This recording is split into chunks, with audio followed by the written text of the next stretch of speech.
سبحانك اللهم وبحمدك أشهد أن لا إله إلا أنت أستغفرك وأتوب إليك ربنا تقبل منا أعوذ بالله من الشیطان الرجیم بسم اللہ الرحمن الرحیم السلام علیکم ورحمۃ اللہ وبرکاتہ۔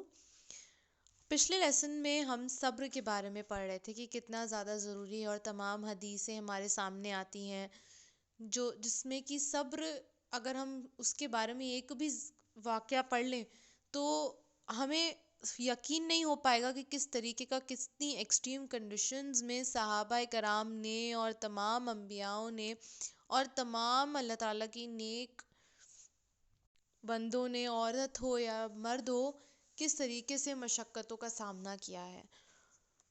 تو آج کی آیات جو ہے وہ بھی اسی سے ریلیٹڈ ہے۔ بظاہر تو یہ حج کے ایک ارکان کی طرف اشارہ ہے، لیکن ایسا کیوں ہوا کہ یہ جو ایک صحیح کرنے کی جو ارکان ہے یہ حج کے رسومات میں شامل ہو گیا؟ اس کے پیچھے کی جو حکمت ہے، اس کے پیچھے کا جو ریزن ہے، جو واقعہ ہے، جو بیک ڈراپ ہے، وہ جو جو صبر ہے وہ اس پر مبنی ہے۔ تو اس سے پہلے کہ ہم اس کا آغاز کریں، تھوڑا سا ایک بیک ڈراپ ہمیں جاننا ہے۔ ابراہیم علیہ السلام کی جو بیگم تھی ان کا نام حضرت سارہ تھا، وہ حران میں دونوں لوگ رہتے تھے، اور حضرت سارہ جو تھیں وہ حضرت حوا کے بعد سب سے خوبصورت تھیں۔ تو وہ دونوں جب ایجپٹ کی طرف گئے تو وہاں ایجپٹ کے بادشاہ نے انہیں حضرت سارہ کو زبردستی اپنا بنانا چاہا۔ تو جب وہ لوگ وہاں پر تھے تو انہوں نے کیا کیا کہ جب اس بادشاہ نے ان کو اپنا بنانے کے لیے اپنا ہاتھ بڑھایا تو اللہ تعالیٰ کے حکم سے وہ ہاتھ وہیں جم گیا، تو حضرت سارہ کو وہ نہیں اپنا پائے کیونکہ وہ کافر تھے۔ اس کے بعد انہوں نے بہت ان سے دعا مانگی کہ ہمارے لیے دعا کریں کہ وہ ٹھیک ہو جائیں۔ تو حضرت سارہ نے جب اللہ تعالیٰ سے دعا مانگی تو، اور یہ سارے ابراہیم علیہ السلام کے پیچھے کی باتیں تھیں، تو حضرت سارہ نے جب ان سے دعا مانگی تو وہ ٹھیک ہو گئے بادشاہ۔ تو انہوں نے کیا کیا تھا کہ انہوں نے ان کو تحفے میں اس کی جو دعا مانگی اللہ تعالیٰ سے اور جو ان کو نجات مل گئی اس عذاب سے، انہوں نے تحفے میں حضرت سارہ کو کچھ زیورات دی اور ایک کنیز دی، اور کنیز تھی حضرت ہاجرہ جو ہمیشہ حضرت سارہ کے ساتھ رہتی تھی۔ تو حضرت سارہ سے ابراہیم علیہ السلام کی کوئی اولاد نہیں تھی، تو حضرت سارہ نے اپنی خوشی سے ہی ابراہیم علیہ السلام سے کہا کہ ہاجرہ سے، بی بی ہاجرہ سے نکاح کر لیں، اور پھر اس سے ان کو اسماعیل علیہ السلام ہوئے۔ تو حضرت سارہ کے جو اصل اسماعیل علیہ السلام کی جو والدہ ہیں وہ حضرت ہاجرہ تھیں، اور انہوں نے اسماعیل علیہ السلام کو ان کو سونپ دیا۔ تو جب مکہ گئے، کیونکہ ان کو تو اللہ تعالیٰ کا حکم تھا کہ ان کو اپنے بچے کو اور اپنی بیگم کو ان کو وہاں پر چھوڑ دینا تھا مکے کی بنجر زمین پر، یہ تو ان کا امتحان تھا۔ تو جب وہ لوگ وہاں گئے دونوں لوگ تو صرف کچھ کھجور اور پانی اپنے ساتھ لے گئے، تو ظاہر سی بات ہے سالوں برس کا پورا ایک فاصلہ تھا، تو اتنا تو ان کے لیے کافی نہیں ہوتا۔ تو پانی کی تلاش میں تو بی بی ہاجرہ، کیونکہ اس وقت اسماعیل علیہ السلام بہت چھوٹے تھے، تو وہ کیا کرتی تھیں، پانی کی تلاش میں پہلے صفا کی طرف جاتی تھیں۔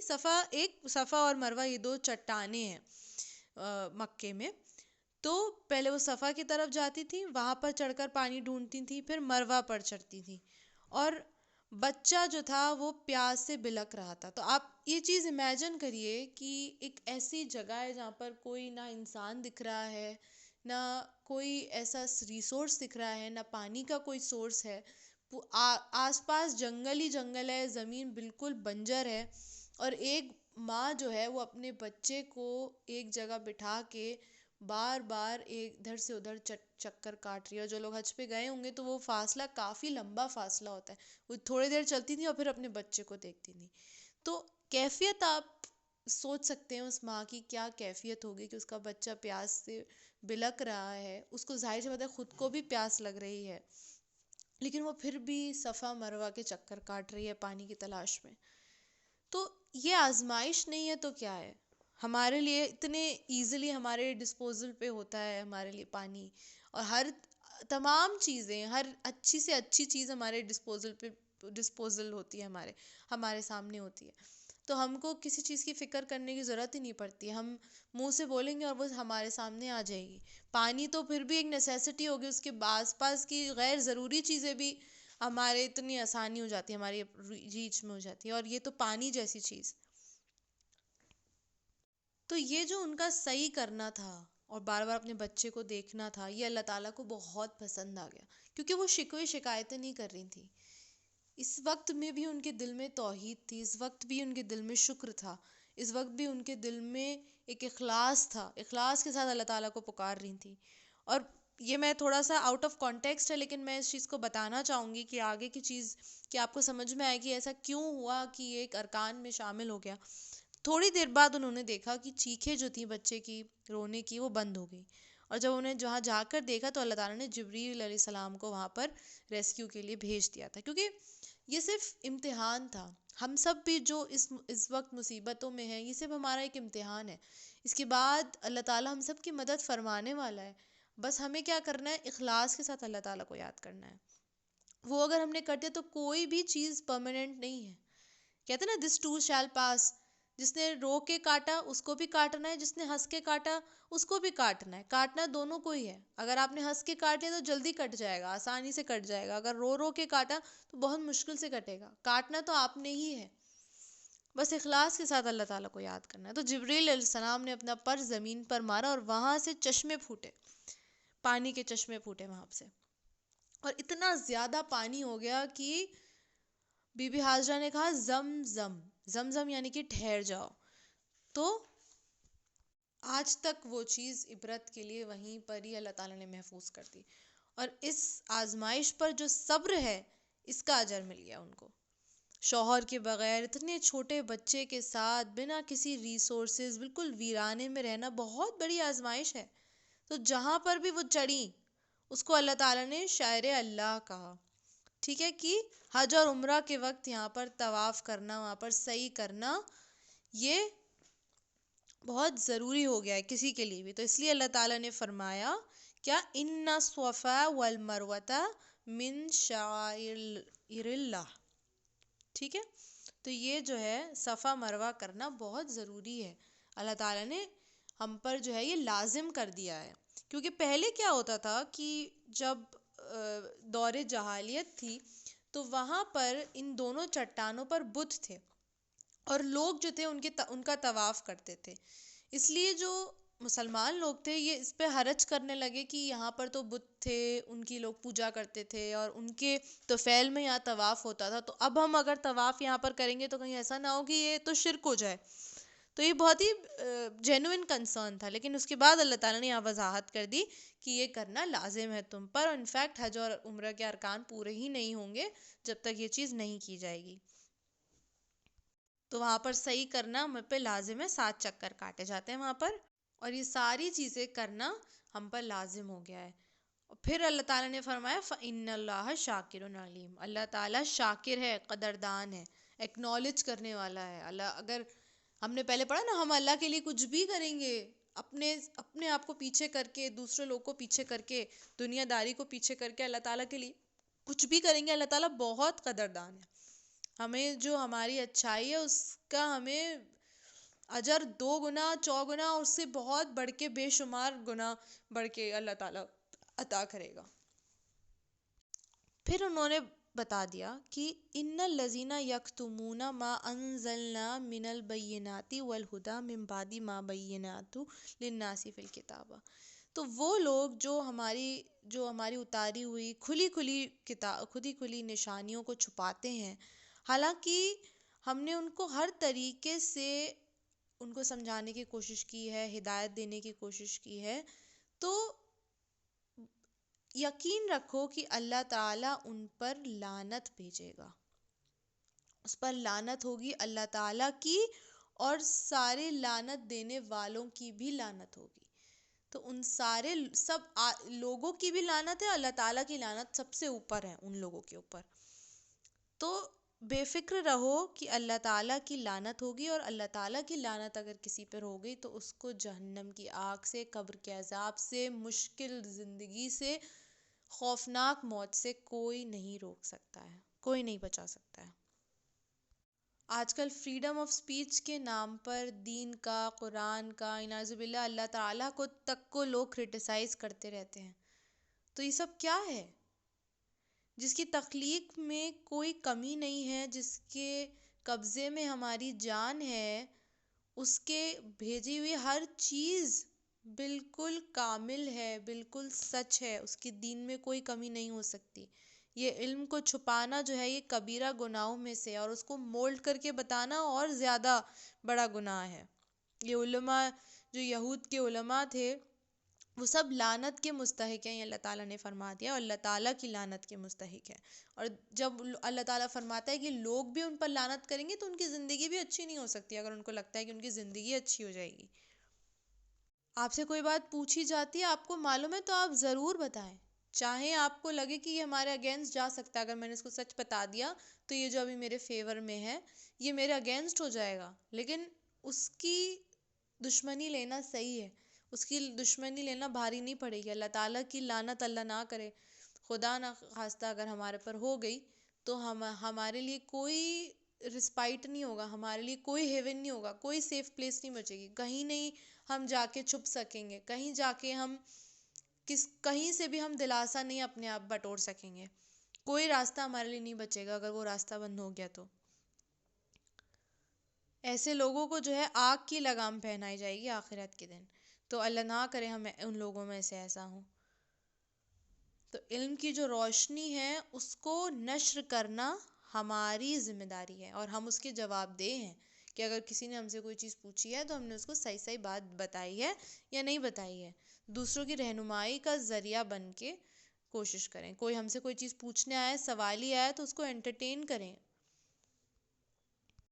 گھما پھرا کے اس کو بیکار کی باتیں کر کے اس کو گمراہ کرنے کی کوشش نہ کریں. آسمان میں، زمین میں، حتیٰ کہ سمندر کے اندر جو چھوٹی سی چھوٹی مچھلیاں بھی ہوتی ہیں وہ بھی علم سکھانے والوں کے لیے دعا کرتی ہیں. تو آپ امیجن کریے جب اتنی ساری چیزیں، اتنی ساری مخلوقیں آخرت کے دن ہماری گواہی دیں گی تو کتنا ایک ہمارا عمل نامہ جو ہے اس میں چاہے بہت سارے ریڈ بلاٹس بھی ہوں، لیکن انشاءاللہ تعالیٰ اللہ تعالیٰ کی رحمت ہو جائے گی، کیونکہ اتنی ساری چیزیں ہمارے لیے شفاعت کا ذریعہ بنیں گی، ہمارے لیے گواہی دینے کا ذریعہ بنیں گی. اور ان الذین کفروا وماتوا وهم کفار اولئک علیہم لعنۃ اللہ والملائکۃ والناس اجمعین. پھر سے اللہ تعالیٰ نے فرما دیا کہ جو لوگ ابھی بھی نہیں مانے، اتنا سب کچھ بات ہونے کے باوجود بھی اگر نہیں مانتے ہیں تو ان پر اللہ تعالیٰ کی لعنت ہوتی ہے، ملائکہ کی لعنت ہوتی ہے یعنی کہ فرشتوں کی لعنت ہوتی ہے، اور تمام جہان کے لوگوں کی لعنت ہے ایسے لوگوں پر. اور ایسے لوگ کسی کے سگے نہیں ہیں. کوئی نہیں مانتا ہے تو ان کے لیے جہنم میں کوئی مہلت نہیں ہوگی، جہنم کی آگ ان کے لیے کم نہیں کی جائے گی. اور جہنم کی آگ کم نہیں کی جائے گی اس کا مطلب یہ نہیں کہ ان کو اگر کم کی بھی جائے گی تو ان کو جنت میں ڈال دیا جائے گا، بلکہ جہنم کے جو داروغہ ہیں یعنی کہ جو مالک ہیں ان سے لوگ کہیں گے کہ ہمارا صرف ایک دن کا عذاب کم کرتے ہیں، صرف ایک دن کا، ختم بھی نہیں، ایک دن کا کہیں گے، کیونکہ اتنا زیادہ پریشان ہوں گے کہ ایک دن کا عذاب بھی کم ہو جائے گا تو وہ ان کے لیے بہت ہو جائے گا. وہ کہیں گے کہ وہ داروغہ کہیں گے کیا تمہارے پاس رسول پیغام لے کے نہیں آئے تھے تو تم نے ان کی بات نہیں مانی، تو تم دعا خود ہی مانگ لو. لیکن اس وقت دعا مانگنا یوز لیس ہوگا. تو ان کے لیے جہنم میں کوئی آسانیاں نہیں کی جائیں گی جس کو اللہ تعالیٰ. لیکن اس کے بعد بھی وہ لوگ جو مان جائیں ان کے لیے بھی خوشخبری ہے، وَأَنَا التَّوَّابُ الرَّحِيمُ. اللہ تعالیٰ بار بار توبہ قبول کرنے والا ہے، تواب الرحیم ہے، بار بار توبہ قبول کرنے والا ہے. تو توبہ ایک ایسی چیز ہے جو ہر انسان کے پچھلے گناہ سارے معاف کر دیتی ہے، ایسا ہو جاتا ہے کہ وہ نیا اٹھائے. تو جہاں ایک طرف توبہ جو ہے وہ سارے گناہوں کو معاف کر دیتی ہے، وہاں شرک جو ہے وہ پرانی ساری نیکیوں کو تباہ کر دیتا ہے، اور پھر ایسا ہو جاتا ہے کہ انسان نے ایسا اٹھایا کہ پہلے کوئی نیکیاں کی ہی نہیں ہیں، اب کی سے ساری چیز اس کا لکھا جائے گا۔ تو توبہ کر لی تو پچھلے سارے گناہ معاف، نیکیاں چلتی آ رہی ہیں۔ شرک کیا تو پچھلی ساری نیکیاں ختم، مٹی میں مل گئیں۔ تو یہ چیز دھیان رکھنے کی بہت ضرورت ہے کہ شرک جو ہے نا، آگے انشاءاللہ اس کے بعد جو آنے والی آیاتیں ہیں، اس میں ہم اور ظاہری طور پر شرک کے بارے میں بات کریں گے، لیکن ابھی کے لیے یہ ہمیں دماغ میں رکھنا ہے کہ اللہ تعالیٰ بار بار توبہ قبول کرنے والا ہے، کبھی بھی اٹس نیور ٹو لیٹ، کہتے ہیں نا اٹس نیور ٹو لیٹ، آپ ابھی کے ابھی توبہ کر لیجیے، لیکن توبہ وہی اخلاص کے ساتھ کرنی ہے، اخلاص اور پکے ارادے کے ساتھ کرنی ہے انشاءاللہ۔ اور بس اینڈ کی جو یہ آیات ہے، اس کو بس سینے سے لگا کر رکھنا ہے، بار بار یاد رکھنا ہے، وَإِلَٰهُكُمْ إِلَٰهٌ وَاحِدٌ لَا إِلَٰهَ إِلَّا هُوَ الرَّحْمَٰنُ الرَّحِيمُ۔ اللہ تعالیٰ کے سوا کوئی الہ نہیں ہے، تو اسی سے ہی مانگنا ہے انشاءاللہ تعالیٰ، اور صفت رحمت جو ہے اللہ تعالیٰ کی، اس سے اپنا تعارف کرانا ہے، اپنے بچوں کا بھی تعارف کرانا ہے، لیکن یہ نہیں بھولنا ہے کہ اللہ تعالیٰ سخت سزا دینے والا بھی ہے۔